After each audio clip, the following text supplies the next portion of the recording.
ਬਿਲਾਵਲ ਰਾਗ ਦੇ ਅੰਦਰ ਪਾਵਨ ਸ਼ਬਦ ਧੰਨ ਗੁਰੂ ਅਰਜਨ ਦੇਵ ਜੀ ਦਾ ਬਖਸ਼ਿਸ਼ ਕੀਤਾ ਹੋਇਆ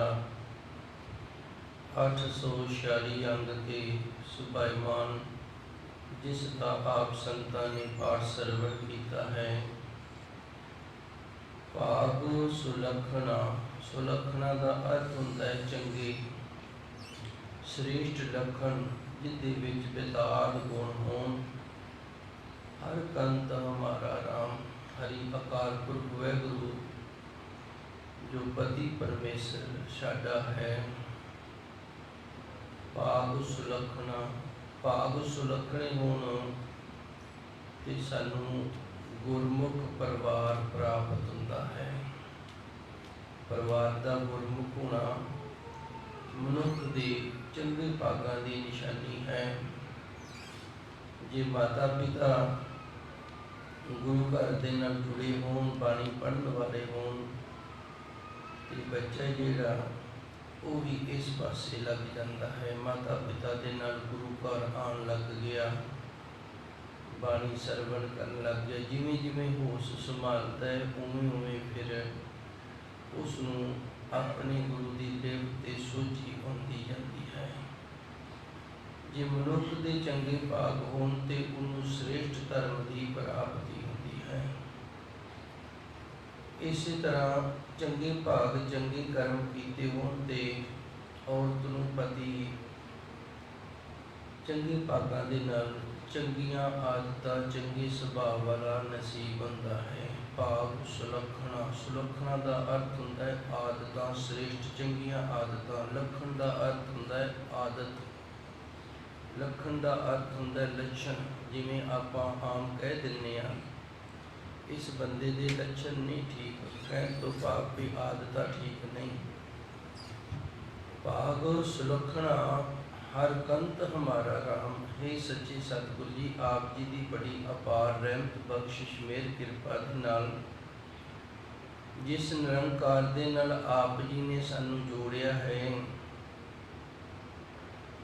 ਸਾਡੇ ਚੰਗੇ ਭਾਗਾਂ ਦਾ ਇਹ ਫਲ ਪ੍ਰਾਪਤ ਹੋਇਆ ਕਿ ਹਰੀ ਪ੍ਰਭੂ ਪਰਮਾਤਮਾ ਜੋ ਸਾਨੂੰ ਪਤੀ ਦੇ ਰੂਪ ਦੇ ਵਿੱਚ ਮਿਲਿਆ ਤੇ ਸਾਰਿਆਂ ਦੇ ਵਿੱਚ ਰਮਿਆ ਹੋਇਆ ਹੈ, ਉਸ ਦੇ ਅੰਦਰ ਦੇ ਜਿਹੜੇ ਲੱਖਣ ਨੇ, ਜਿਹੜੇ ਗੁਣ ਨੇ, ਉਹ ਬੜੇ ਸ੍ਰੇਸ਼ਟ ਹਨ ਜੀ। ਅਨਹਦ ਬਾਜਿਤ ਰਾ ਤਿਸ ਧੁਨ ਦਰਬਾਰਾ ਰਾਮ। ਉਸ ਪ੍ਰਭੂ ਪਰਮਾਤਮਾ ਦੇ ਦਰਬਾਰ ਦੇ ਨਾਲ, ਦਰ ਦੇ ਨਾਲ ਜੁੜਨ ਵਾਲਿਆਂ ਦੇ ਅੰਦਰ ਉਸ ਪਰਮਾਤਮਾ ਦੀ ਆਨੰਦ ਦੇਣ ਵਾਲੀ ਧੁਨ ਜਿਹੜੀ ਇਹ ਚੱਲ ਪੈਂਦੀ ਹੈ। ਅਨਹਦ ਬਜੇਤਰਾ ਦਾ ਅਰਥ ਹੁੰਦਾ ਵੱਜਣਾ, ਅਨਹਦ। ਇਹ ਧੁਨ ਜਿਹੜੀ ਇਹ 3 ਪ੍ਰਕਾਰ ਦੀ ਵਿਦਵਾਨਾਂ ਨੇ ਮੰਨੀ ਹੈ। ਇੱਕ ਕਹਿੰਦੇ ਨੇ ਆਹਾਤ, ਜਿਵੇਂ ਦੋ ਚੀਜ਼ਾਂ ਆਪਸ ਦੇ ਵਿੱਚ ਟਕਰਾਈਆਂ ਤੇ ਆਹਾਤ ਪੈਦਾ ਹੋਈ, ਆਵਾਜ਼ ਪੈਦਾ ਹੋਈ। ਹੁਣ ਇੱਥੇ ਸ਼ਬਦ ਕੋਈ ਨਹੀਂ, ਲਿਬਾਸ ਕੋਈ ਨਹੀਂ, ਧੁਨ ਹੈਗੀ ਏ, ਪਰ ਇਸ ਧੁਨ ਨੂੰ ਕਿਸੇ ਅੱਖਰ ਦੇ ਨਾਲ ਲਿਖਿਆ ਨਹੀਂ ਜਾ ਸਕਦਾ। ਅਸੀਂ ਫਿਰ ਇਹਨੂੰ ਕਹਿ ਦਿੰਦੇ ਹਾਂ ਖੜਕਾ ਹੋਇਆ, ਲੋਹੇ ਤੇ ਲੋਹਾ ਵੱਜਿਆ ਤੇ ਕਹਿ ਦਿੰਦੇ ਹਾਂ ਟਨ ਟਨ ਦੀ ਆਵਾਜ਼ ਹੋਈ ਹੈ। ਪਾਣੀ ਜਦੋਂ ਅੱਗੇ ਵੱਧਦਾ ਤੇ ਸਪੀਡ ਦੇ ਨਾਲ ਪੱਥਰਾਂ ਦੇ ਨਾਲ ਟਕਰਾਉਂਦਾ, ਉਹਦੇ ਵਿੱਚੋਂ ਕਲ ਕਲ ਦੀ ਆਵਾਜ਼ ਨਿਕਲਦੀ ਹੈ, ਧੁਨ ਨਿਕਲਦੀ ਹੈ। ਇਸੇ ਤਰ੍ਹਾਂ ਹਵਾ ਜਦੋਂ ਤੇਜ਼ ਚੱਲ ਕੇ ਕਿਸੇ ਦੇ ਨਾਲ ਟਕਰਾਉਂਦੀ ਹੈ ਤੇ ਇਹਦੇ ਵਿੱਚੋਂ ਫਿਰ ਸ਼ਾਂ ਸ਼ਾਂ ਦੀ ਆਵਾਜ਼ ਨਿਕਲਦੀ ਹੈ। ਇਹਨੂੰ ਧਨਾਤਮਕ ਧੁਨ ਆਖ ਦਿੰਦੇ ਨੇ।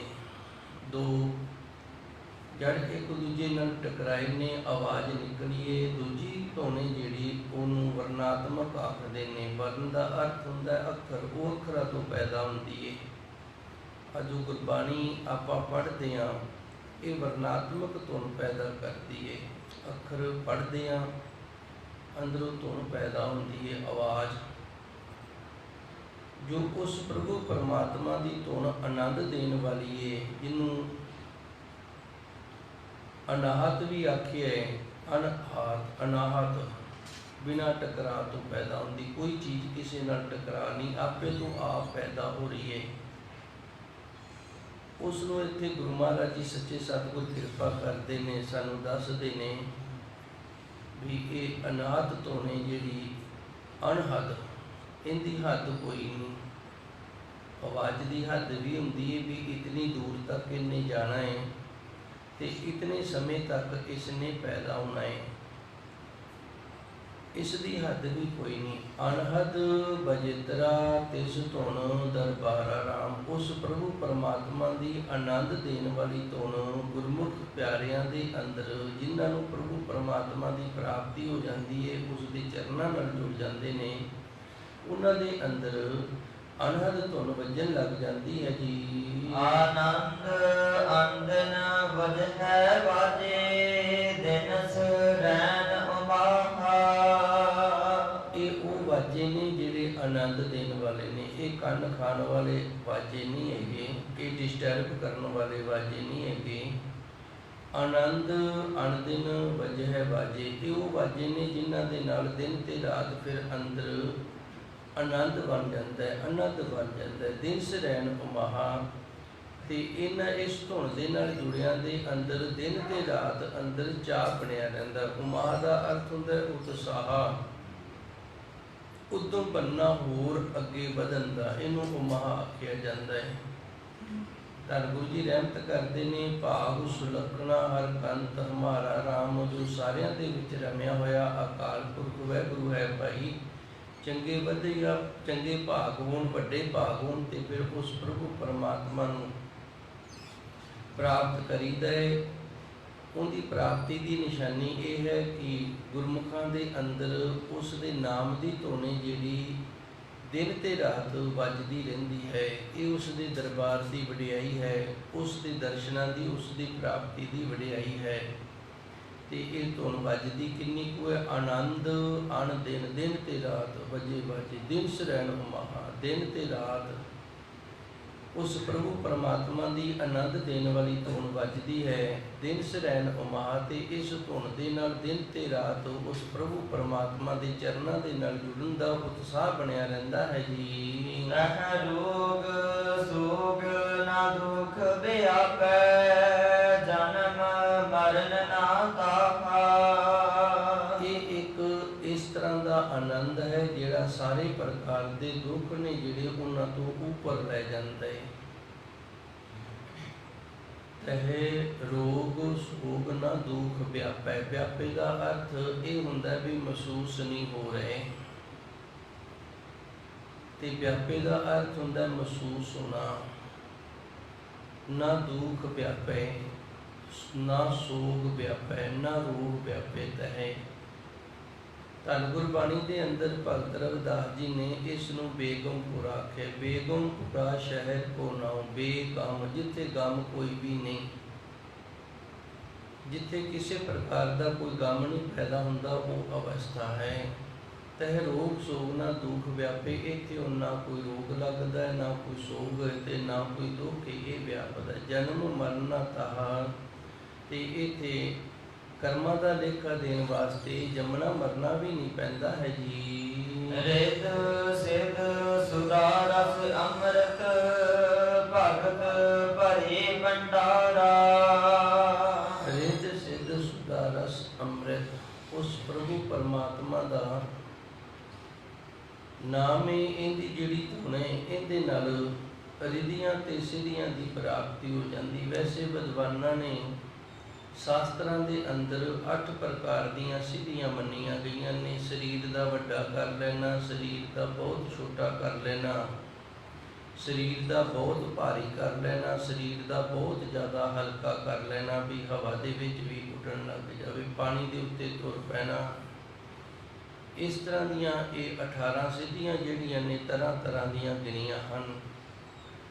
ਤੇ ਰਿੱਧ ਜਿਹੜੀ ਹੈ ਇਹ ਮਨੁੱਖ ਦੇ ਪਾਸ ਹਰ ਪ੍ਰਕਾਰ ਦੇ ਜਿਹੜੇ ਪਦਾਰਥ ਨੇ ਉਹਨਾਂ ਦੀ ਬਹੁਲਤਾ ਹੋ ਜਾਣੀ, ਕਿਸੇ ਚੀਜ਼ ਦੀ ਵੀ ਘਰ ਪਰਿਵਾਰ ਦੇ ਵਿੱਚ ਕਮੀ ਨਾ ਰਹਿਣੀ, ਇਹਨੂੰ ਰਿੱਧ ਆਖਿਆ ਜਾਂਦਾ ਹੈ।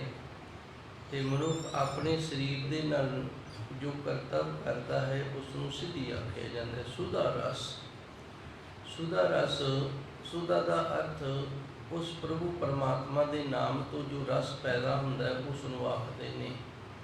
ਅੰਮ੍ਰਿਤ ਦਾ ਅਰਥ ਹੁੰਦਾ ਹੈ ਮੌਤ ਤੋਂ ਰਹਿਤ ਕਰਨਾ, ਹੰਕਾਰ ਤੋਂ ਰਹਿਤ ਕਰ ਦੇਣਾ। ਅੰਮ੍ਰਿਤ ਦਾ ਅਰਥ ਹੈ ਮੌਤ, ਤੇ ਅੱਗੇ ਅੰਗ ਸ਼ਬਦ ਲੱਗ ਗਿਆ, ਇਹਦਾ ਅਰਥ ਹੈ ਰਹਿਤ ਹੋ ਗਿਆ। ਅੰਮ੍ਰਿਤ ਮੌਤ ਤੋਂ ਰਹਿਤ ਹੋ ਗਿਆ, ਹੰਗਤਾ ਤੋਂ ਰਹਿਤ ਹੋ ਗਿਆ। ਭਗਤ ਭਰੇ ਭੰਡਾਰਾ, ਉਸ ਪ੍ਰਭੂ ਪਰਮਾਤਮਾ ਦੀ ਭਗਤੀ ਦੇ ਭੰਡਾਰ ਭਰੇ ਹੋਏ ਹਨ। ਰਿੱਧ ਸਿੱਧ ਸੁਦਾ ਰਸ ਅੰਮ੍ਰਿਤ, ਉਸ ਪ੍ਰਭੂ ਪਰਮਾਤਮਾ ਦੇ ਨਾਮ ਦਾ ਇਹ ਵਡਪਣਾ ਹੈ। ਉਸ ਦੇ ਨਾਮ ਤੋਂ ਇਹ ਦੌਲਤਾਂ ਪ੍ਰਾਪਤ ਹੁੰਦੀਆਂ ਨੇ ਕਿ ਘਰ ਪਰਿਵਾਰ ਦੇ ਵਿੱਚ ਕਮੀ ਵੀ ਕੋਈ ਨਹੀਂ ਰਹਿੰਦੀ, ਤੇ ਹਰ ਪ੍ਰਕਾਰ ਦੀਆਂ ਜੋ ਸਿੱਧੀਆਂ ਨੇ ਉਹ ਵੀ ਪ੍ਰਾਪਤ ਹੋ ਜਾਂਦੀਆਂ ਨੇ। ਸੁਦਾ ਰਸ, ਉਸ ਦੇ ਨਾਮ ਦਾ ਰਸ ਵੀ ਪ੍ਰਾਪਤ ਹੋ ਜਾਂਦਾ ਹੈ ਜੋ ਸਾਨੂੰ ਅੰਮ੍ਰਿਤ ਕਰਦਾ ਹੈ, ਅੰਮ੍ਰਿਤ ਵਰਗਾ ਜੀਵਨ ਬਣਾ ਦਿੰਦਾ ਹੈ।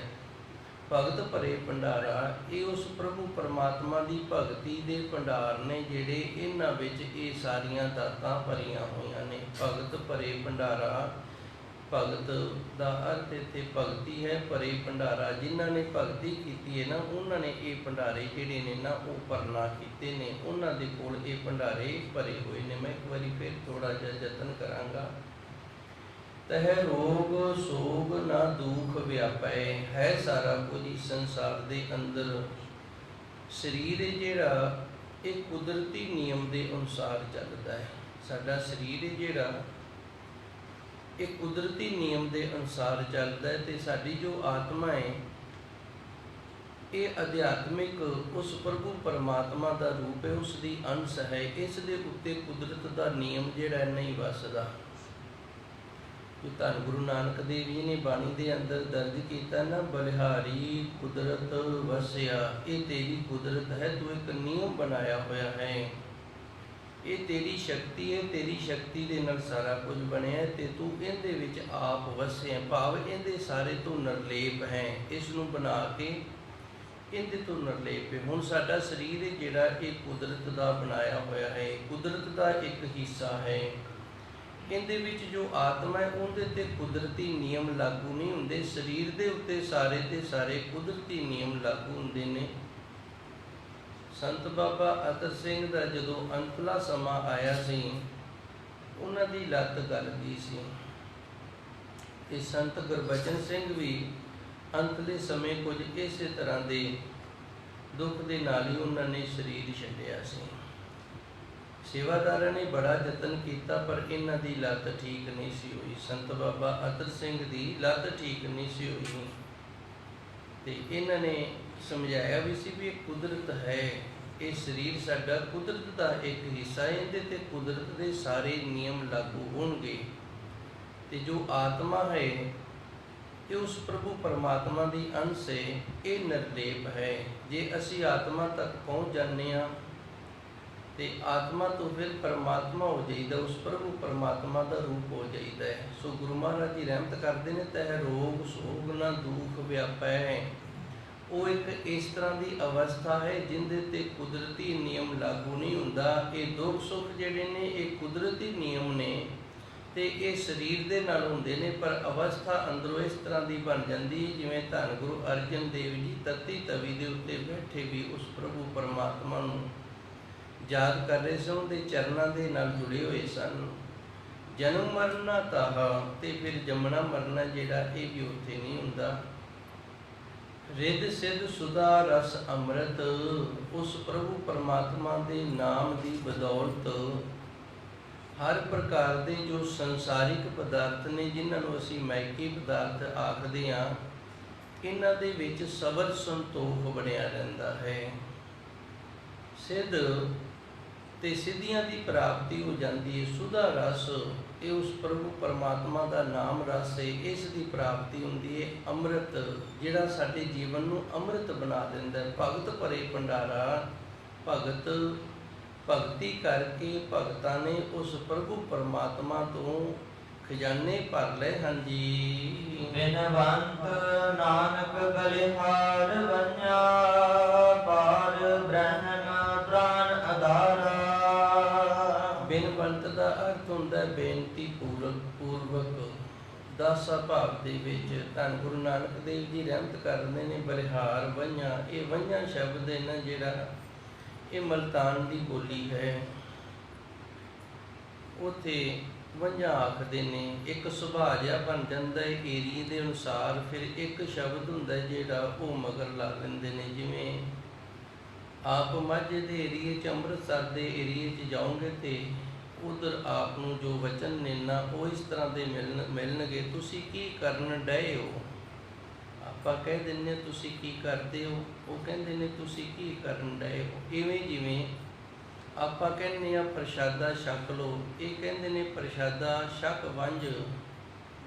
ਆਪਾਂ ਕਹਿੰਦੇ ਆ ਇਹ ਪਦਾਰਥ ਲੈ ਲਓ, ਇਹ ਕਹਿੰਦੇ ਨੇ ਘਿਣ ਵੰਝ।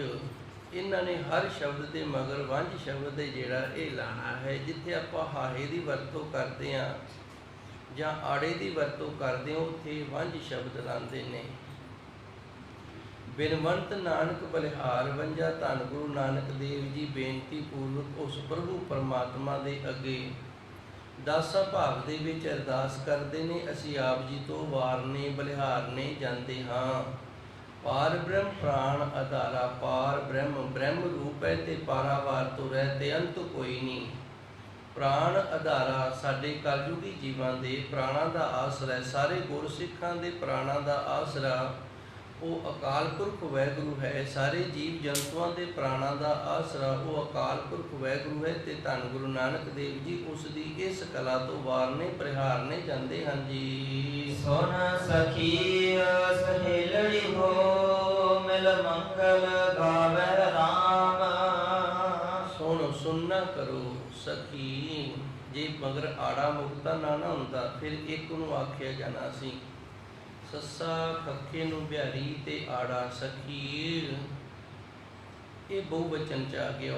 ਹੁਣ ਸਾਰੇ ਸਤ ਸੰਗੀਆਂ ਨੂੰ ਧੰਨ ਗੁਰੂ ਨਾਨਕ ਦੇਵ ਜੀ, ਧੰਨ ਗੁਰੂ ਅਰਜਨ ਦੇਵ ਜੀ ਪ੍ਰੇਰਨਾ ਕਰ ਰਹੇ ਨੇ। ਸੁਣ ਸਖੀ ਸਹੇਲੜੀ ਹੋ, ਹੇ ਸਤ ਸੰਗਿਓ ਮਿਲ ਮੰਗਲ ਗਾਵੇ ਰਾਮ। ਆਓ ਆਪਾਂ ਧੰਨ ਗੁਰੂ ਮਹਾਰਾਜ ਜੀ ਦੀ ਸ਼ਰਨ ਦੇ ਵਿੱਚ ਸਾਰੇ ਇਕੱਤਰਤ ਹੋ ਕਰਕੇ ਉਸ ਅਕਾਲ ਪੁਰਖ ਵਾਹਿਗੁਰੂ ਦੇ ਜਸ ਨੂੰ ਗਾਇਨ ਕਰਨਾ ਕਰੀਏ ਜੀ। ਮਨ ਤਨ ਪ੍ਰੇਮ ਕਰੇ, ਤਿਸ ਪ੍ਰਭ ਕੋ ਰਾਵਹਿ ਰਾਮ। ਆਓ ਸਾਰੇ ਸਤ ਸੰਗਿਓ ਗੁਰਸਿੱਖੋ ਇਕੱਤਰਤ ਹੋ ਕੇ ਉਸ ਅਕਾਲ ਪੁਰਖ ਵਾਹਿਗੁਰੂ ਦੇ ਜਸ ਨੂੰ ਆਪਾਂ ਰਲ ਮਿਲ ਕੇ ਗਾਇਨ ਕਰਨਾ ਕਰੀਏ, ਜਿਸ ਦੇ ਨਾਲ ਮਨ ਤੇ ਤਨ ਦੇ ਵਿੱਚ ਉਸ ਪ੍ਰਭੂ ਪਰਮਾਤਮਾ ਦਾ ਪ੍ਰੇਮ ਬਣ ਜਾਂਦਾ ਹੈ। ਮਨ ਤਨ ਪ੍ਰੇਮ ਕਰੇ ਤਿਸ ਪ੍ਰਭ ਕੋ ਰਾਵਹਿ ਰਾਮ। ਮਨ ਤੇ ਤਨ ਦੇ ਨਾਲ ਜਿਨ੍ਹਾਂ ਨੇ ਉਸ ਪ੍ਰਭੂ ਪਰਮਾਤਮਾ ਦੇ ਨਾਲ ਪ੍ਰੇਮ ਕੀਤਾ ਹੈ ਉਹ ਉਸ ਨੂੰ ਮੰਨਦੇ ਨੇ। ਮੰਨਿਆ ਉਹਨਾਂ ਤੋਂ ਜਾਂਦਾ ਹੈ ਜਿਹੜੇ ਮਨ ਕਰਕੇ ਤੇ ਤਨ ਕਰਕੇ ਉਸ ਪਰਮਾਤਮਾ ਦੇ ਹੋ ਗਏ ਹਨ ਜੀ। ਕਰ ਪ੍ਰੇਮ ਰਾਵੈ ਤਿਸੈ ਪਾਵਹਿ, ਇਕ ਨਿਮਖ ਪਲਕ ਨਾ ਤਿਆਗੀਐ। ਧੰਨ ਗੁਰੂ ਜੀ ਉਸੇ ਗੱਲ ਨੂੰ ਫਿਰ ਦੁਹਰਾਉਂਦੇ ਨੇ। ਕਰ ਪ੍ਰੇਮ ਰਾਵਹਿ, ਜਿਹੜੇ ਪ੍ਰੇਮ ਕਰਦੇ ਨੇ ਨਾ ਉਹ ਹੀ ਮੰਨਣਾ ਕਰਦੇ ਨੇ। ਤਿਸੇ ਭਾਵੇ, ਉਹਨੂੰ ਚੰਗੇ ਉਹ ਲੱਗਦੇ ਨੇ, ਦੂਜੇ ਚੰਗੇ ਹੀ ਨਹੀਂ ਲੱਗਦੇ। ਮਨ ਤਨ ਪ੍ਰੇਮ ਕਰੇ ਤਿਸ ਪ੍ਰਭ ਕੋ ਰਾਵਹਿ ਰਾਮ। ਜਿਹੜੇ ਮਨ ਕਰਕੇ ਤਨ ਕਰਕੇ ਉਸ ਪ੍ਰਭੂ ਪਰਮਾਤਮਾ ਨੂੰ ਪ੍ਰੇਮ ਕਰਦੇ ਹਨ ਉਹ ਉਸ ਪਰਮਾਤਮਾ ਦੇ ਆਨੰਦ ਨੂੰ ਮਾਣਦੇ ਨੇ, ਉਸ ਦੇ ਸੁਖ ਨੂੰ ਮਾਣਦੇ ਨੇ। ਕਰ ਪ੍ਰੇਮ ਰਾਵਹਿ ਤਿਸੇ ਪਾਵੈ। ਜਿਹੜੇ ਪ੍ਰੇਮ ਕਰਕੇ ਉਸ ਪ੍ਰਭੂ ਪਰਮਾਤਮਾ ਨੂੰ ਮੰਨਣ ਵਾਲੇ ਨੇ ਨਾ ਉਹ ਉਹਨੂੰ ਚੰਗੇ ਲੱਗਦੇ ਨੇ। ਪ੍ਰੇਮ ਦੇ ਨਾਲ ਉਸ ਪ੍ਰਭੂ ਪਰਮਾਤਮਾ ਦਾ ਜੋ ਆਨੰਦ ਲੈਂਦੇ ਨੇ, ਸੁੱਖ ਲੈਂਦੇ ਨੇ, ਉਹੀ ਪਰਮਾਤਮਾ ਨੂੰ ਚੰਗੇ ਲੱਗਦੇ ਨੇ। ਇੱਥੇ ਮੈਂ ਥੋੜ੍ਹਾ ਜਿਹਾ ਖੁਲਾਸਾ ਕਰਦੇ ਹਾਂ। ਧੰਨ ਗੁਰੂ ਨਾਨਕ ਦੇਵ ਜੀ ਦੇ ਇਸ ਧਰਤੀ 'ਤੇ ਅਵਤਾਰ ਤੋਂ ਪਹਿਲਾਂ ਕਈ ਪ੍ਰਕਾਰ ਦੀਆਂ ਪਰੰਪਰਾ ਚੱਲ ਰਹੀਆਂ ਸਨ, ਜਿਨ੍ਹਾਂ ਵਿੱਚੋਂ ਸਭ ਤੋਂ ਜ਼ਿਆਦਾ ਪ੍ਰਸਿੱਧ ਸੀ ਜਿਹੜੀ ਇਹ ਨਾਥਾਂ ਦੀ ਪਰੰਪਰਾ ਸੀ। ਇਹ ਪੰਥ ਸੀ ਜਿਹੜਾ ਨਾਥਾਂ ਦਾ, ਇਹ ਬੜਾ ਪ੍ਰਸਿੱਧ ਸੀ। ਪਰ ਇਹ ਪ੍ਰੇਮ ਪੰਥ ਨਹੀਂ ਸੀ, ਪ੍ਰੇਮ ਦੇ ਰਸਤੇ 'ਤੇ ਚੱਲਣ ਵਾਲਾ ਨਹੀਂ ਸੀ। ਇਹ ਜ਼ੋਰਦਾਰ ਪੰਥ ਸੀ। ਹੱਥ ਦੇ ਨਾਲ ਰਿਧੀਆਂ ਸਿੱਧੀਆਂ ਦੀ ਪ੍ਰਾਪਤੀ ਕਰ ਲੈਣੀ। ਤੇ ਫਿਰ ਧੰਨ ਗੁਰੂ ਨਾਨਕ ਦੇਵ ਜੀ ਆਏ, ਉਹਨਾਂ ਨੇ ਇਹਨਾਂ ਨੂੰ ਸਮਝਾਇਆ, ਭਾਈ ਇਸ ਤਰ੍ਹਾਂ ਸਰੀਰ ਦੇ ਨਾਲ ਹੱਥ ਦੇ ਨਾਲ ਜਿਹੜਾ ਕੁਝ ਪ੍ਰਾਪਤ ਕਰ ਲੈਣਾ ਨਾ, ਇਹਦੇ ਵਿੱਚ ਉਸ ਪਰਮਾਤਮਾ ਦੀ ਜਿਹੜੀ ਖੁਸ਼ੀ ਹੈ ਉਹ ਸਾਨੂੰ ਨਹੀਂ ਮਿਲਦੀ। ਕਰ ਪ੍ਰੇਮ ਰਾਵੈ ਤਿਸੇ ਭਾਵੈ।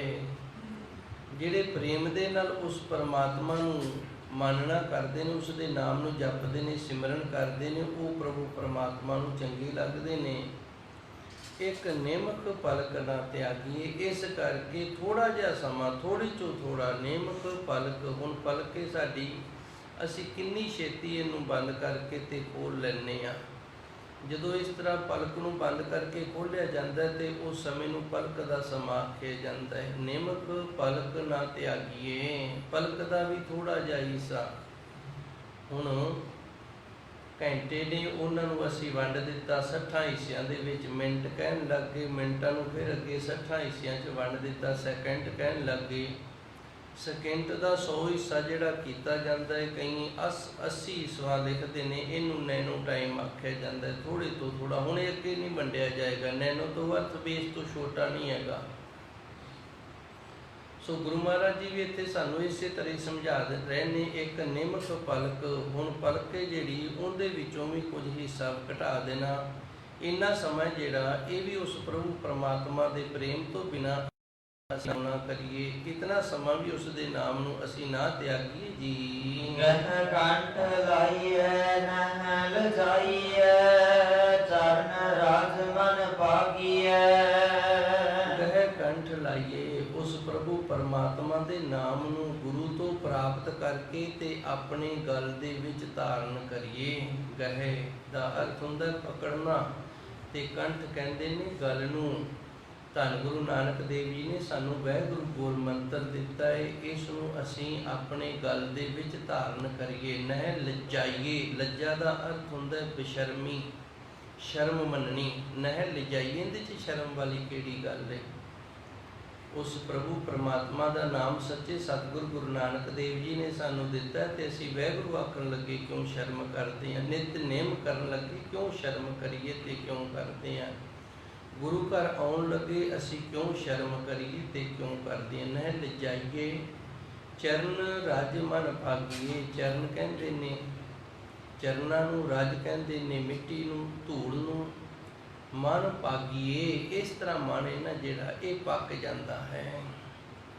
ਗਹਿ ਕੰਠ ਲਾਈਏ ਨਹਿ ਲਜਾਈਏ, ਉਸ ਪ੍ਰਭੂ ਪਰਮਾਤਮਾ ਦੇ ਨਾਮ ਨੂੰ ਗੁਰੂ ਤੋਂ ਲੈ ਕਰਕੇ ਕੰਠ ਦੇ ਵਿੱਚ ਧਾਰਨ ਕਰ ਲਈਏ, ਤੇ ਇਸ ਗੱਲ ਦੇ ਵਿੱਚ ਆਪਾਂ ਸ਼ਰਮ ਨਾ ਮੰਨੀਏ। ਚਰਨ ਰਜ ਮਨ ਭਾਗੀਏ, ਗੁਰੂ ਦੇ ਚਰਨਾਂ ਦੀ ਧੂੜ ਦੇ ਨਾਲ ਇਸ ਮਨ ਨੂੰ ਅਸੀਂ ਪੱਕਾ ਕਰਨਾ ਕਰੀਏ ਜੀ। ਭਗਤ ਠਗੌਰੀ ਪਾਏ ਮੋਹ, ਅਨੰਦ ਕਤਹੁ ਨਾ ਧਾਵਹਿ। ਅੱਗੇ ਧੰਨ ਗੁਰੂ ਜੀ ਰਹਿਮਤ ਕਰਦੇ ਨੇ, ਭਗਤ ਠਗੌਰੀ, ਉਹ ਪਰਮਾਤਮਾ ਨੂੰ ਠੱਗਣ ਦਾ ਇੱਕੋ ਤੇ ਇੱਕ ਤਰੀਕਾ ਹੈ। ਇੱਕ ਤਰੀਕੇ ਦੇ ਨਾਲ ਉਸ ਦੇ ਨਾਲ ਠੱਗੀ ਮਾਰੀ ਜਾ ਸਕਦੀ, ਉਹ ਕਿਹੜਾ? ਭਗਤ ਭਗਤੀ ਕਰਕੇ।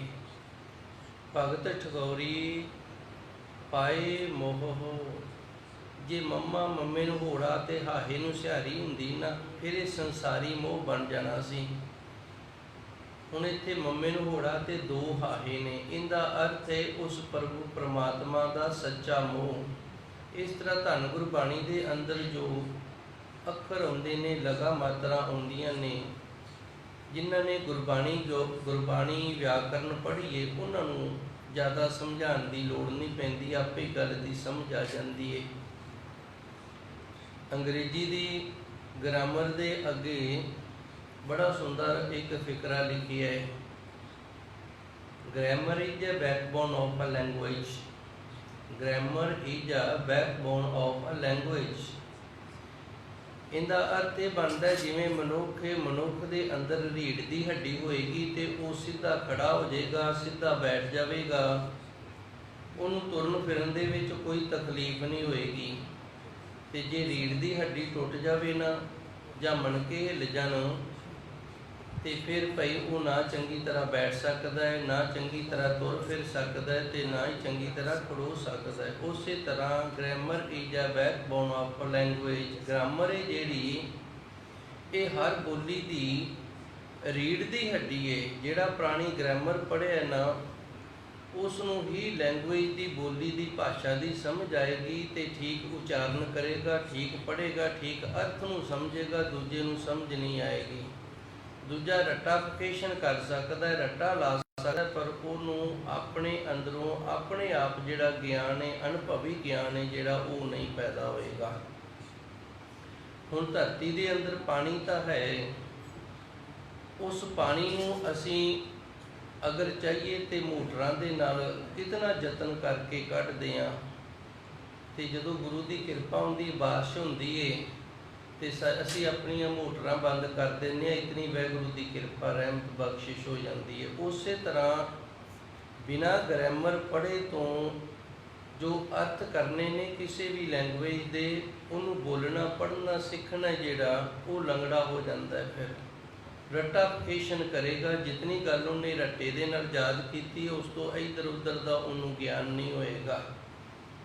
बस जितना को समा बिजली आ गई है उतना समा असी मोटर चला लीए, जितना को रम गया ठीक है। तो बारिश जदों होंदी है उदों किरपा हो जाती है। जदों ग्रामर सिख ली फिर बल्ले बल्ले है, फिर लोड़ ही नहीं। सो गुरु महाराज जी सच्चे सतगुर इत्थे सानू दसदे ने, भगत ठगौरी पाए, भगती करके ते उस परमात्मा नू ठगिया जा सकता है। मोह है ये भगती का मोह अंदरों उस परमात्मा का पैदा होता है। अंत कतहू ना तावे, फिर मन किसी पासे नहीं जाता। अंत कतहू ना तावे, ये माने जिहड़ा इहदा भजना फिर रुक जाता है जदों उस प्रभु परमात्मा की भगती करके उस परमात्मा के मोह नू प्राप्त कर लीदा है जी। बिनवंत नानक मिल संग साधन, अमर पदवी पाल है। ने बेनती पूर्वक मिल संग साजन, साडे गुरु ने सच्चे सतगुर धन गुरु ग्रंथ साहिब जी यही साडे सज्जन ने। इन्हां दी संगत दे विच मिल करके ते अमर पदवी दी प्राप्ति हो जाती है जी। बेसमान बेसमा भई वेख गुण अबनासी राम। बेसमन का अर्थ हुंदा है हैरान हो जाना, आश्चर्य हो जाना। बेसम भई उस प्रभु परमात्मा के दर्शन प्राप्त करके, उसके गुणों नू मानन करके, उसके आनंद नू मानन करके ना अंदर दी जिहड़ी अवस्था है वो बिस्मताई वाली हो जाती है। बेक गुण अबनासी राम, इत्थे गुणों की वडियाई कीती। उस प्रभु परमात्मा दे इतने गुण ने कि उसके गुणों नू वेखण करके, गुणों नू प्राप्त करन करके सच्चे सतगुर की रहमत कृपा दे नाल अंदरों गुरमुख प्यारा जिहड़ा ये बिस्म हो जाता है जी। कर गह बुझा गही कट चमकी बासी राम।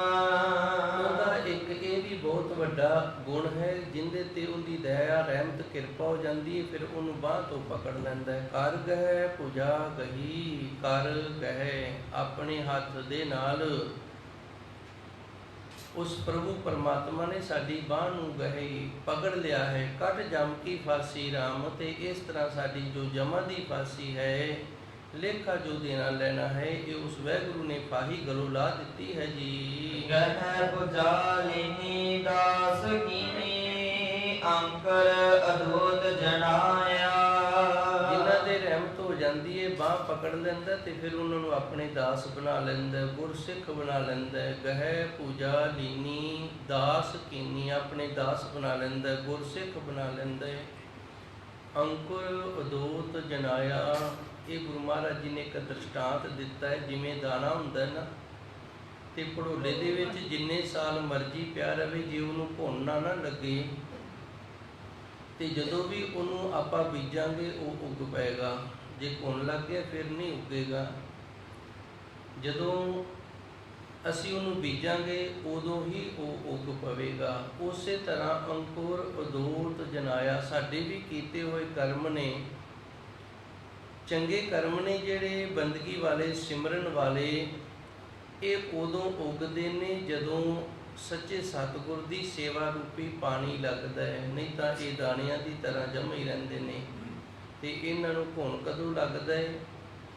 हर बिसरत तेरे गुण गलिया। जे असी हरि परमात्मा नूं विसार दिंदे ना, फिर इन्हां नूं भुन लग जाता है, तो सानूं प्राप्त ही नहीं होंदे। चंगे कर्म कीते ने जिहड़े वो भी एवें चले जाते हैं। गल बड़ी पकड़ दे विच लैके आउण वाली है। गह पूजा लीनी दास कीनी, अंकुर उदोत जनाया।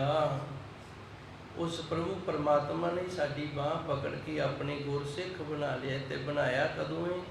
ਅੰਕੁਰ ਉਦੋਤ ਜਨਾਇਆ, ਜਦੋਂ ਪਿਛਲੇ ਕੋਈ ਜਨਮ ਦਾ ਕੀਤਾ ਹੋਇਆ ਉੱਤਮ ਕਰਮ ਪਿਆ ਹੈ। ਉਸ ਚੰਗੇ ਭਾਗਾਂ ਦੀ ਲਿਖਤ ਦੇ ਅਨੁਸਾਰ ਉਸ ਪ੍ਰਭੂ ਪਰਮਾਤਮਾ ਨੇ ਸਾਨੂੰ ਆਪਣੇ ਦਾਸ ਬਣਾਇਆ ਤੇ ਇਹ ਸਾਨੂੰ ਜਣਾ ਦਿੱਤਾ, ਦੱਸ ਦਿੱਤਾ ਵੀ ਆਹ ਤੂੰ ਨੇਕੀ ਕੀਤੀ ਸੀ ਤੇ ਉਸ ਦਾ ਤੈਨੂੰ ਇਹ ਫਲ ਮਿਲੇ। ਜਿਵੇਂ ਬੁਰਾਈ ਦਾ ਫਲ ਜਿਹੜਾ ਕਈ ਵਾਰੀ ਉਹ ਵੀ ਜਮਾਂ ਪਿਆ ਰਹਿੰਦਾ ਹੈ, ਕਈ ਜਨਮ ਤੱਕ ਉਹ ਪਿਆ ਰਹਿੰਦਾ, ਨਹੀਂ ਭੋਗਿਆ ਜਾਂਦਾ। ਤੇ ਫਿਰ ਜਦੋਂ ਕੋਈ ਉਸ ਤਰ੍ਹਾਂ ਦਾ ਸਮਾਂ ਬਣਦਾ ਗੁਰੂ ਫਿਰ ਉਹ ਵੀ ਸਾਨੂੰ ਆਂਦਾ ਵੀ ਹੁਣ ਭੋਗਣਾ ਪਏਗਾ। ਅੰਕੁਰ ਉਦੋਤ ਜਨਾਇਆ, ਗੁਰੂ ਨੇ ਰਹਿਮਤ ਕੀਤੀ ਹੈ। ਪੁਰਬਲੇ ਕੀਤੇ ਹੋਏ ਚੰਗੇ ਕਰਮਾਂ ਦਾ ਫਲ ਗੁਰੂ ਜੀ ਨੇ ਸਾਨੂੰ ਸਾਹਮਣੇ ਲਿਆ ਕੇ ਵਿਖਾ ਦਿੱਤਾ ਹੈ ਜੀ। ਮਲਨ ਮੋਹ ਵਿਕਾਰ ਨਾਠੇ, ਦਿਵਸ ਨਿਰਮਲ ਆਇਆ। ਮਲਨ ਦਾ ਅਰਥ ਹੁੰਦਾ ਮੈਲ ਵਾਲੇ ਕੰਮ, ਤੇ ਮੋਹ ਦਾ ਅਰਥ ਹੈ ਪਰਿਵਾਰਿਕ ਮੋਹ, ਵਿਕਾਰ ਦਾ ਅਰਥ ਹੈ ਵਿਕਾਰ, ਬੁਰਾਈਆਂ, ਨਾਠੇ ਇਹ ਭੱਜ ਜਾਂਦੇ ਨੇ। ਫਿਰ ਇਹ ਕੌਣ ਹੈ ਜੋ ਸਾਡੀਆਂ ਨੇਕੀਆਂ ਨੂੰ ਖਾਂਦਾ ਹੈ। ਦਿਵਸ ਨਿਰਮਲ ਆਇਆ, ਅੱਜ ਬੜਾ ਪਵਿੱਤਰ ਦਿਨ ਆ ਗਿਆ। ਭਾਵ ਅੱਜ ਦਿਨ ਆ ਗਏ, ਉਹ ਦਿਨ ਆ ਗਏ ਜਿਸ ਦੇ ਨਾਲ ਸਾਨੂੰ ਪਵਿੱਤਰਤਾਈ ਦੀ ਪ੍ਰਾਪਤੀ ਹੋਈ ਹੈ ਜੀ। ਦ੍ਰਿਸ਼ਟ ਧਾਰੀ ਮਨ ਪਿਆਰੀ, ਮਹਾ ਦੁਰਮਤ ਨਾਸੀ। ਸੱਚੇ ਸਤਿਗੁਰੂ ਨੇ ਕਿਰਪਾ ਕੀਤੀ, ਆਪਣੀ ਦਇਆ ਦ੍ਰਿਸ਼ਟੀ ਦੇ ਨਾਲ ਸਾਨੂੰ ਆਪਣੇ ਪਿਆਰੇ ਬਣਾ ਲਿਆ ਤੇ ਸਾਡੇ ਅੰਦਰ ਦੀ ਕੋਟੀ ਮਾਤੀ ਜਿਹੜੀ ਉਹ ਸਾਰੀ ਦੂਰ ਹੋ ਗਈ ਹੈ ਜੀ। ਬਿਨਵੰਤ ਨਾਨਕ ਭਈ ਨਿਰਮਲ, ਪ੍ਰਭ ਮਿਲੇ ਅਬਨਾਸੀ।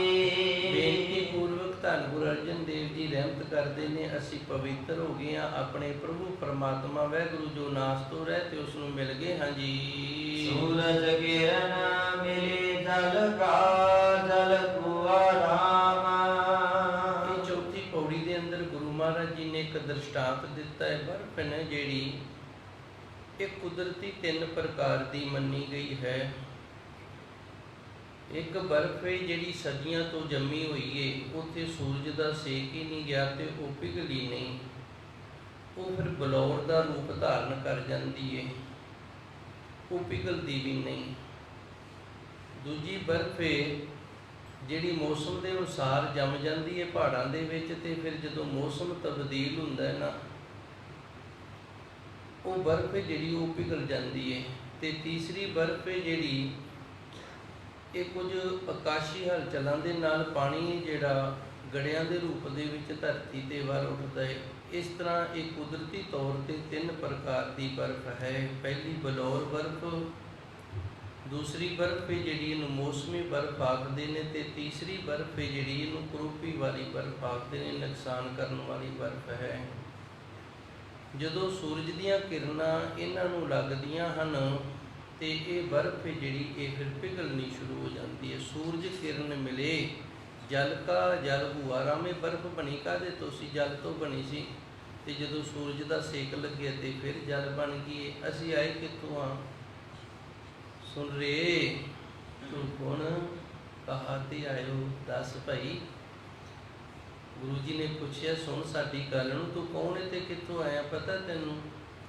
ਜੇ ਪਤਾ ਤੇ ਫਿਰ ਤੂੰ ਸੰਤ ਸਰੂਪ ਹੋ ਗਿਆ, ਜੇ ਤੈਨੂੰ ਇਹ ਨਹੀਂ ਪਤਾ ਤੇ ਫਿਰ ਤੂੰ ਆਮ ਮਨੁੱਖ ਹੈ, ਸੰਸਾਰੀ ਹੈ। ਇੱਕ ਦਿਨ ਅੱਗੇ ਵੀ ਦਾਸ ਨੇ ਵਿਚਾਰ ਕੀਤੀ ਸੀ, ਮੌਤ ਦੀ ਇੱਕ ਕਲਾ ਹੈ, ਮੌਤ ਤੋਂ ਪਿੱਛੇ ਦਾ ਵੀ ਸਾਨੂੰ ਨਹੀਂ ਪਤਾ ਤੇ ਮੌਤ ਤੋਂ ਅੱਗੇ ਦਾ ਸਾਨੂੰ ਨਹੀਂ ਪਤਾ। ਮੌਤ ਤੋਂ ਪਿੱਛੇ ਦਾ ਪਤਾ ਵੀ ਜਨਮ ਤੋਂ ਪਹਿਲਾਂ ਅਸੀਂ ਕਿਹੜੀ ਜੂਨ ਦੇ ਵਿੱਚੋਂ ਆਏ ਹਾਂ, ਤੇ ਮਰਨ ਤੋਂ ਬਾਅਦ ਅਸੀਂ ਕਿਹੜੀ ਜੂਨ ਦੇ ਵਿੱਚ ਜਾਣਾ ਇਹ ਸਾਨੂੰ ਨਹੀਂ ਪਤਾ, ਕਦੋਂ ਮਰਨਾ ਇਹ ਵੀ ਸਾਨੂੰ ਨਹੀਂ ਪਤਾ। ਜਿਹਨੂੰ ਪਤਾ ਹੈ ਉਸਨੇ ਇਸ ਮੌਤ ਦੀ ਕਲਾ ਨੂੰ ਪ੍ਰਾਪਤ ਕਰ ਲਿਆ ਹੈ, ਤੇ ਮੌਤ ਦੀ ਕਲਾ ਨੂੰ ਪ੍ਰਾਪਤ ਕਰਨ ਵਾਲਾ ਸੰਤ ਹੋ ਜਾਂਦਾ ਹੈ, ਕਿਉਂਕਿ ਪ੍ਰਭੂ ਪਰਮਾਤਮਾ ਦਾ ਰੂਪ ਹੋ ਗਿਆ ਤੇ ਪਰਮਾਤਮਾ ਦਾ ਜੋ ਗਿਆਨ ਹੈ ਫਿਰ ਉਹਦੇ ਵਿੱਚ ਆ ਜਾਂਦਾ ਹੈ। ਸੂਰਜ ਕਿਰਨ ਮਿਲੇ ਜਲ ਕਾ, ਜਲ ਹੁਆ ਰਾਮ। ਅਸੀਂ ਉਸ ਪ੍ਰਭੂ ਪਰਮਾਤਮਾ ਦੀ ਅੰਸ਼ ਹਾਂ ਤੇ ਕੀਤੇ ਹੋਏ ਕਰਮਾਂ ਦੇ ਅਨੁਸਾਰ ਜੂਨਾਂ ਦੇ ਵਿੱਚ ਭਟਕ ਰਹੇ ਹਾਂ। ਜਦੋਂ ਸੱਚੇ ਸਤਿਗੁਰ ਦੀ ਰਹਿਮਤ ਬਖਸ਼ਿਸ਼ ਕਿਰਪਾ ਹੋ ਜਾਂਦੀ ਹੈ। ਗੁਰੂ ਦਾ ਗਿਆਨ ਸੂਰਜ ਦੀ ਕਿਰਨ ਰੂਪ ਹੈ। ਗੁਰੂ ਸੂਰਜ ਹੈ, ਜਿਵੇਂ ਸੂਰਜ ਪ੍ਰਕਾਸ਼ ਕਰਦਾ ਹੈ, ਗੁਰੂ ਦੇ ਵਿੱਚ ਗਿਆਨ ਦਾ ਪ੍ਰਕਾਸ਼ ਹੈ। ਸੂਰਜ ਦੀ ਕਿਰਨ ਦੇ ਨਾਲ ਜਿਵੇਂ ਬਰਫ਼ ਪਿਘਲ ਜਾਂਦੀ ਹੈ, ਉਵੇਂ ਗੁਰੂ ਦੇ ਗਿਆਨ ਰੂਪੀ ਕਿਰਨ ਦੇ ਨਾਲ ਗੁਰਸਿੱਖਾਂ ਦਾ ਮਨ ਹੈ ਜਿਹੜਾ, ਇਹਦੇ ਉਤੋਂ ਵਕਾਰ ਸਾਰੇ ਨੇ ਜਿਹੜੇ ਉਹ ਪਿਘਲ ਜਾਂਦੇ ਨੇ। ਜਲ ਕਾ ਜਲ ਹੁਆ ਰਾਮ, ਜਿਵੇਂ ਬਰਫ਼ ਪਾਣੀ ਤੋਂ ਬਣੀ ਸੀ ਤੇ ਦੁਬਾਰਾ ਪਾਣੀ ਦਾ ਰੂਪ ਹੋ ਗਈ, ਉਸੇ ਤਰ੍ਹਾਂ ਅਸੀਂ ਉਸ ਵੈਗੁਰੂ ਤੋਂ ਆਏ ਹਾਂ ਤੇ ਉਸੇ ਦਾ ਰੂਪ ਫਿਰ ਹੋ ਗਏ ਹਾਂ ਜੀ। ਜੋਤੀ ਜੋਤ ਰਲੀ ਸੰਪੂਰਨ ਥੀਆ ਰਾਮ, ਜਿਵੇਂ ਜੋਤ ਦੇ ਵਿੱਚ ਜੋਤ ਭੇਦ ਹੋ ਜਾਂਦੀ, ਇਸੇ ਤਰ੍ਹਾਂ ਸਾਡੇ ਅੰਦਰ ਪ੍ਰਤੱਖ ਜੋਤ ਹੈ ਜੋ ਅਖੰਡ ਜੋਤ ਦੇ ਵਿੱਚ ਜਾ ਕੇ ਰਲ ਜਾਂਦੀ। ਸੰਪੂਰਨ ਥੀਆ ਰਾਮ, ਇਹਨੂੰ ਅਸੀਂ ਕਹਿ ਸਕਦੇ ਹਾਂ ਪੂਰਾ ਹੋ ਗਿਆ। ਇਹ ਗੁਰੂ ਸਵਾਰਾ ਜਿਹੜਾ ਨਾ ਇਹ ਪੂਰਾ ਹੋ ਗਿਆ, ਇਹ ਸੰਪੂਰਨ ਹੋ ਗਿਆ, ਭਾਵ ਆਪਣੇ ਜੀਵਨ ਨੂੰ ਸਫਲ ਕਰ ਗਿਆ ਹੈ ਜੀ। ਬ੍ਰਹਮ ਦੀਸੈ ਬ੍ਰਹਮ ਸੁਣੀਐ, ਏਕ ਏਕ ਵਖਾਣੀਐ। ਗੁਰੂ ਜੀ ਰਹਿਮਤ ਕਰਦੇ ਨੇ, ਇਹਦੀ ਫਿਰ ਜਿਹੜੀ ਵੇਖਣੀ ਹੈ ਨਾ ਉਹ ਵੀ ਬ੍ਰਹਮ ਵਾਲੀ ਹੋ ਜਾਏਗੀ, ਤੇ ਇਹਦੀ ਸੁਣਨੀ ਹੈ ਜਿਹੜੀ ਉਹ ਵੀ ਬ੍ਰਹਮ ਵਾਲੀ ਹੋ ਜਾਏਗੀ। ਏਕ ਏਕ ਵਖਾਣੀ ਹੈ ਤੇ ਇਹਦਾ ਬੋਲਣਾ ਵੀ ਜਿਹੜਾ ਨਾ ਉਹ ਬ੍ਰਹਮ ਵਾਲਾ ਹੋ ਜਾਏਗਾ। ਮਨੁੱਖ ਦੇ ਪਾਸ ਤਿੰਨ ਕਿਰਿਆਵਾਂ ਨੇ ਜਿਹਦੇ ਨਾਲ ਅਸੀਂ ਸੰਸਾਰ ਨੂੰ ਵੇਖਦੇ ਹਾਂ, ਸੰਸਾਰ ਨੂੰ ਸੁਣਦੇ ਹਾਂ ਤੇ ਕੁਝ ਬੋਲ ਕੇ ਆਪਣੇ ਵਿਚਾਰ ਨੇ ਜਿਹੜੇ ਉਹ ਦੱਸਦੇ ਹਾਂ। ਬ੍ਰਹਮ ਦੇਖੀਏ, ਇਹਦਾ ਵੇਖਣਾ ਨਾ ਜਿਹੜਾ ਉਹ ਬ੍ਰਹਮ ਵਾਲਾ ਹੋ ਜਾਏਗਾ। ਪਰਮਾਤਮਾ ਜਿਵੇਂ ਸਾਰਿਆਂ ਨੂੰ ਵੇਖਦਾ, ਫਿਰ ਇਹ ਵੀ ਉਵੇਂ ਸਾਰਿਆਂ ਨੂੰ ਵੇਖੇਗਾ। ਮੈਂ ਸੌਖਾ ਕਰਦੇ ਹਾਂ ਥੋੜ੍ਹਾ ਜਿਹਾ, ਇਹਦਾ ਵੇਖਣਾ ਜਿਹੜਾ ਉਸ ਤਰ੍ਹਾਂ ਦਾ ਹੋ ਜਾਏਗਾ ਜਿਵੇਂ ਪਰਮਾਤਮਾ ਦਾ ਵੇਖਣਾ। ਹੁਣ ਪਰਮਾਤਮਾ ਦਾ ਵੇਖਣਾ ਕਿਵੇਂ ਹੈ? ਪਰਮਾਤਮਾ ਕਿਸੇ ਨਾਲ ਵਿਤਕਰਾ ਨਹੀਂ ਕਰਦਾ, ਪਰਮਾਤਮਾ ਕਿਸੇ ਦੇ ਨਾਲ ਵਿਤਕਰਾ ਨਹੀਂ ਕਰਦਾ, ਪਰਮਾਤਮਾ ਕਿਸੇ ਨਾਲ ਦਵੈਸ਼ ਈਰਖਾ ਨਹੀਂ ਕਰਦਾ। ਫਿਰ ਇਹ ਵੀ ਜਦੋਂ ਵੇਖੇਗਾ ਨਾ ਕਿਸੇ ਨਾਲ ਵਿਤਕਰਾ ਨਹੀਂ ਕਰੇਗਾ। ਮੈਂ ਇੱਕ ਦ੍ਰਿਸ਼ਟਾਂਤ ਦਿੰਦਾ ਹੁੰਦਾ ਸਮ ਦ੍ਰਿਸ਼ਟੀ ਦਾ। ਤੇ ਸਮ ਦ੍ਰਿਸ਼ਟੀ ਕੌਣ ਹੈ? ਜਿਵੇਂ ਮੈਂ ਆਪ ਦੀ ਬੱਚੀ ਨੂੰ ਵੇਖਦਾ ਉਵੇਂ ਹੀ ਦੂਜਿਆਂ ਦੀ ਬੱਚੀ ਨੂੰ ਵੇਖਾਂ ਤੇ ਮੇਰੀ ਦ੍ਰਿਸ਼ਟੀ ਸਮ ਹੈ, ਮੈਂ ਸਮ ਦ੍ਰਿਸ਼ਟੀ ਵਾਲਾ। ਜੇ ਮੈਂ ਆਪਣੀ ਬੱਚੀ ਨੂੰ ਹੋਰ ਨਿਗਾਹ ਨਾਲ ਤੇ ਦੂਜਿਆਂ ਦੀ ਬੱਚੀ ਨੂੰ ਹੋਰ ਨਿਗਾਹ ਨਾਲ ਵੇਖਦਾ, ਫਿਰ ਮੇਰੇ ਅੰਦਰ ਸਮ ਦ੍ਰਿਸ਼ਟੀ ਨਹੀਂ। ਇਵੇਂ ਜਿਵੇਂ ਮੈਂ ਆਪਣੇ ਬੱਚਿਆਂ ਨੂੰ ਜਿਵੇਂ ਵੇਖਦਾ ਮੈਂ ਦੂਜੇ ਬੱਚਿਆਂ ਨੂੰ ਵੇਖਾਂ, ਫਿਰ ਮੈਂ ਸਮ ਦ੍ਰਿਸ਼ਟੀ ਹਾਂ। ਇਹਨੂੰ ਕਹਿੰਦੇ ਨੇ ਬ੍ਰਹਮ ਦੇਖੇ, ਬ੍ਰਹਮ ਸੁਣੀਏ। ਹੁਣ ਬ੍ਰਹਮ ਦਾ ਸੁਣਨਾ ਕੀ ਹੈ ਇਹ ਵੀ ਥੋੜ੍ਹਾ ਸਮਝ ਲਈਏ। ਜਿਵੇਂ ਸਮ ਦ੍ਰਿਸ਼ਟੀ ਦੇ ਨਾਲ ਸਾਰਿਆਂ ਨੂੰ ਏਕੇ ਨਾਲ ਵੇਖਿਆ ਜਾਂਦਾ ਹੈ, ਉਵੇਂ ਫਿਰ ਸਾਰਿਆਂ ਦੀ ਗੱਲ ਸੁਣੀ ਜਾਂਦੀ ਹੈ। ਪਰਮਾਤਮਾ ਵਾਹਿਗੁਰੂ ਵੇਖੋ, ਆਪਾਂ ਧੰਨ ਗੁਰੂ ਗ੍ਰੰਥ ਸਾਹਿਬ ਜੀ ਦੇ ਅੱਗੇ ਆਣ ਕੇ ਸਾਰੇ ਅਰਦਾਸ ਕਰਦੇ ਹਾਂ। ਜਦੋਂ ਆਪਾਂ ਸਾਰੇ ਅਰਦਾਸ ਕਰਦੇ ਹਾਂ ਤੇ ਗੁਰੂ ਜੀ ਸਾਰਿਆਂ ਦੀ ਅਰਦਾਸ ਸੁਣਦੇ ਨੇ। ਇਹ ਨਹੀਂ ਵੀ ਇੱਕ ਦੀ ਸੁਣ ਲਈਏ ਤੇ ਦੋ ਚਾਰ ਦੀ ਨਹੀਂ ਸੁਣੀ, ਜਾਂ ਦੋ ਚਾਰ ਦੀ ਸੁਣ ਲਈ ਤੇ ਇੱਕ ਦੋ ਦੀ ਨਹੀਂ ਸੁਣੀ, ਇਸ ਤਰ੍ਹਾਂ ਨਹੀਂ ਹੈਗੀ। ਉਹ ਸਾਰਿਆਂ ਦੀ ਅਰਦਾਸ ਨੂੰ ਸੁਣਦੇ ਨੇ ਤੇ ਸਾਰਿਆਂ ਦੀ ਅਰਦਾਸ ਨੂੰ ਸੁਣ ਕੇ ਤੇ ਫਿਰ ਯੋਗ ਫੈਸਲਾ ਕਰਦੇ ਨੇ। ਏਕ ਏਕ ਵਖਾਣੀਏ। ਇਸ ਤਰ੍ਹਾਂ ਜਿਹੜਾ ਵਿਖਿਆਨ ਕਰਨਾ ਹੈ ਉਹ ਵੀ ਇੱਕ, ਇਹ ਨਹੀਂ ਵੀ ਕਿਸੇ ਨੂੰ ਕੋਈ ਗੱਲ ਆਖ ਦਿੱਤੀ ਤੇ ਕਿਸੇ ਨੂੰ ਕੋਈ ਗੱਲ ਆਖ ਦਿੱਤੀ, ਵਿਤਕਰੇ ਵਾਲੀ ਗੱਲ ਨਹੀਂ ਕਿਸੇ ਨੂੰ ਆਖਣੀ। ਧੰਨ ਗੁਰਬਾਣੀ ਰੋਜ਼ ਪੜ੍ਹਦੇ ਹਾਂ ਆਪਾਂ, ਰੋਜ਼ ਗੁਰਬਾਣੀ ਦੇ ਅਰਥ ਸਰਵਣ ਕਰਦੇ ਹਾਂ। ਗੁਰੂ ਮਹਾਰਾਜ ਜੀ ਆਪਾਂ ਸਾਰਿਆਂ ਨੂੰ ਇੱਕੋ ਜਿਹਾ ਗਿਆਨ ਦਿੰਦੇ ਨੇ। ਜਿਹੜੀ ਗੱਲ ਗੁਰੂ ਜੀ ਮੈਨੂੰ ਆਖ ਰਹੇ ਨੇ ਉਹੀ ਆਪ ਜੀ ਨੂੰ ਆਖ ਰਹੇ ਨੇ, ਜਿਹੜੀ ਗੱਲ ਗੁਰੂ ਜੀ ਆਪ ਜੀ ਨੂੰ ਆਖ ਰਹੇ ਨੇ ਉਹੀ ਮੈਨੂੰ ਆਖ ਰਹੇ ਨੇ। ਇਸ ਤਰ੍ਹਾਂ ਬ੍ਰਹਮ ਦੇਖੀਏ, ਸੱਚੇ ਸਤਿਗੁਰ ਦੀ ਰਹਿਮਤ ਜਿਨ੍ਹਾਂ 'ਤੇ ਹੋ ਜਾਂਦੀ ਹੈ, ਜਿਹੜੇ ਪ੍ਰਭੂ ਪਰਮਾਤਮਾ ਦਾ ਰੂਪ ਹੋ ਜਾਂਦੇ ਨੇ, ਉਹਨਾਂ ਦਾ ਫਿਰ ਵੇਖਣਾ ਜਿਹੜਾ ਹੈ ਉਹ ਪਰਮਾਤਮਾ ਦੀ ਤਰ੍ਹਾਂ ਸਾਰਿਆਂ ਨੂੰ ਇੱਕ ਸਾਰ ਵੇਖਣਾ ਤੇ ਉਹਨਾਂ ਦਾ ਸੁਣਨਾ ਜਿਹੜਾ ਉਹਨਾਂ ਦੇ ਲਈ ਨਾ ਗਰੀਬ ਤੇ ਨਾ ਅਮੀਰ। ਇਹ ਨਹੀਂ ਵੀ ਕੋਈ ਚਾਰ ਪੈਸਿਆਂ ਵਾਲਾ ਆ ਗਿਆ ਤੇ ਉਹਦੇ ਅੱਗੇ ਪਿੱਛੇ ਚਾਪਲੂਸੀ ਕਰਨ ਲੱਗ ਗਏ ਨੇ, ਤੇ ਕੋਈ ਗਰੀਬੜਾ ਜਿਹਾ ਦੁਖੀ ਹੈ ਤੇ ਇਹਦੇ ਤੋਂ ਆਪਾਂ ਨੂੰ ਕੀ ਮਿਲਣਾ, ਉਹਦੇ ਅਲਕੰਡ ਕਰਨ ਲੱਗ ਗਏ ਨੇ। ਇਸ ਤਰ੍ਹਾਂ ਨਹੀਂ, ਏਕ ਏਕ ਵਖਾਣੀਏ। ਤੇ ਜਦੋਂ ਵਿਖਿਆਨ ਕਰਦੇ ਨੇ, ਭਾਵ ਬੋਲਦੇ ਨੇ, ਉਦੋਂ ਵੀ ਇੱਕ ਸਮਾਨ ਸਾਰਿਆਂ ਦੇ ਨਾਲ ਵਿਚਾਰ ਕਰਦੇ ਹਨ ਜੀ। ਆਤਮ ਪਸਾਰਾ ਕਰਨ ਹਾਰਾ, ਪ੍ਰਭ ਬਿਨਾ ਨਹੀਂ ਜਾਣੀਐ। ਆਤਮ ਪਸਾਰਾ, ਸਾਡੇ ਸਾਰਿਆਂ ਦੇ ਅੰਦਰ ਜੋ ਪਸਾਰਾ ਹੋਇਆ ਹੈ ਨਾ, ਜਿਤਨਾ ਕੁਝ ਵੀ ਬਣਿਆ ਹੈ ਸਾਰਿਆਂ ਦੇ ਅੰਦਰ ਆਤਮਕ ਰੂਪ ਹੋ ਕੇ ਉਸ ਪ੍ਰਭੂ ਪਰਮਾਤਮਾ ਨੇ ਪਸਾਰਾ ਕੀਤਾ ਹੋਇਆ ਹੈ। ਕਰਨਹਾਰਾ, ਉਹ ਆਪ ਕਰਨ ਵਾਲਾ ਹੈ, ਇਹ ਅਸੀਂ ਨਹੀਂ ਕਰ ਸਕਦੇ। ਇਹ ਉਹਦੀ ਸਮਰੱਥਾ ਹੈ, ਉਸ ਦੀ ਯੋਗਤਾ ਹੈ। ਉਹ ਜੋ ਕਰਦਾ ਹੈ ਉਹ ਆਪ ਹੀ ਕਰਦਾ ਹੈ। ਪ੍ਰਭ ਬਿਨਾ ਨਹੀਂ ਜਾਣੀਏ। ਜਿਤਨਾ ਵੀ ਪਸਾਰਾ ਹੋਇਆ ਨਾ ਉਹ ਪ੍ਰਭੂ ਤੋਂ ਬਿਨਾ ਕੋਈ ਨਹੀਂ। ਸਾਰਿਆਂ ਦੇ ਅੰਦਰ ਉਸ ਅਕਾਲ ਪੁਰਖ ਵਾਹਿਗੁਰੂ ਦਾ ਵਾਸਾ ਹੈ ਜੀ। ਆਪ ਕਰਤਾ ਆਪ ਭੁਗਤਾ ਆਪ ਕਾਰਨ ਕੀਆ। ਆਪ ਹੀ ਕਰਨ ਵਾਲਾ ਹੈ, ਆਪ ਹੀ ਭੋਗਣ ਵਾਲਾ ਹੈ ਤੇ ਆਪ ਹੀ ਸਾਰੇ ਕਾਰਨ ਬਣਾਉਂਦਾ ਹੈ ਜੀ। ਬਿਨਵੰਤ ਨਾਨਕ ਸੇ ਜਾਣਹਿ ਜਿਨੀ ਹਰ ਰਸ ਪੀਆ। ਦਾਸਾ ਭਾਵ ਦੇ ਵਿੱਚ ਧੰਨ ਗੁਰੂ ਅਰਜਨ ਦੇਵ ਜੀ ਦੱਸਦੇ ਨੇ ਵੀ ਜਾਣੇਗਾ ਉਹੀ ਜਿਹਨੂੰ ਪਰਮਾਤਮਾ ਦੇ ਨਾਮ ਰਸ ਦਾ ਆਨੰਦ ਆ ਜੇ। ਜਿਸ ਨੇ ਪ੍ਰਭੂ ਪਰਮਾਤਮਾ ਦੇ ਨਾਮ ਰਸ ਨੂੰ ਪੀਤਾ ਨਾ ਉਹ ਜਾਣੇਗਾ। ਦੂਜੇ ਨੂੰ ਇਹਨਾਂ ਗੱਲਾਂ ਦੀ ਸਮਝ ਵੀ ਨਹੀਂ ਆਏਗੀ। ਬਿਨਵੰਤ ਸਹੀ ਜਾਣ ਹੈ। ਬੇਨਤੀ ਪੂਰਵਕ ਗੁਰੂ ਜੀ ਦੱਸਦੇ ਨੇ ਉਹ ਜਾਣਦੇ ਨੇ ਭਾਈ ਜਿਨੇ ਹਰ ਰਸ ਪੀਆ, ਜਿਨ੍ਹਾਂ ਨੇ ਉਸ ਪ੍ਰਭੂ ਪਰਮਾਤਮਾ ਦੇ ਨਾਮ ਰਸ ਨੂੰ ਮਾਣਿਆ ਹੈ। ਇਤਨੀ ਕੁ ਸੇਵਾ ਸੰਗਤ ਨੇ ਪ੍ਰਵਾਨ ਕਰਨੀ। ਸੱਚੇ ਸਤਿਗੁਰੂ